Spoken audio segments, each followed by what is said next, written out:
উড়িষ্যায় হেনস্থা হতে হয়েছে বাংলার শ্রমিকদের। বাংলার ছাত্রছাত্রী থেকে শুরু করে শ্রমিকদের প্রতি কেন এই দ্বিচারিতা করা হচ্ছে সর্বত্র।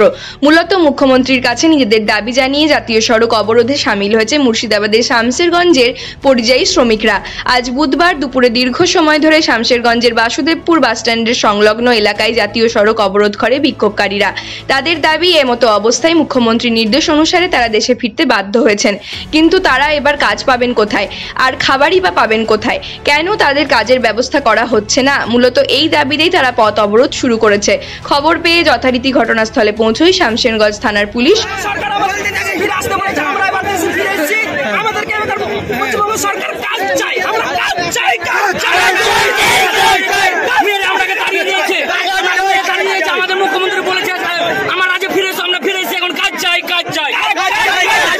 আপনারা কি উড়িষ্যায় ছিলেন? আমরা উড়িষ্যায় ছিলাম, আমরা উড়িষ্যা থেকে মেরে তাড়িয়ে দিয়েছে। কি কাজের উদ্দেশ্যে গিয়েছিলেন? আমরা ফেরি করতে গিয়েছিলাম, গ্রামে যে আমরাকে মেরেছে, বুকে লাত মেরেছে, আমার বুকে লাত মেরেছে। আপনাদের মূলত কি কারণ আজকে বিক্ষোভ? ডাকলে পুলিশে পরে আধার কার্ড নিলে, আধার কার্ডের জেরক্স দিলাম। এটা কোন জায়গায়? এটা বাংলায় না উড়িষ্যায়?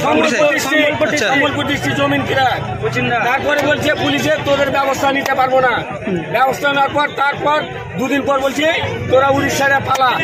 আমরা উড়িষ্যা গেল, আমার ওখানে মোটাই 12-13টা মাল আছে, 2টা বাইক আছে, আমি খাবো কি?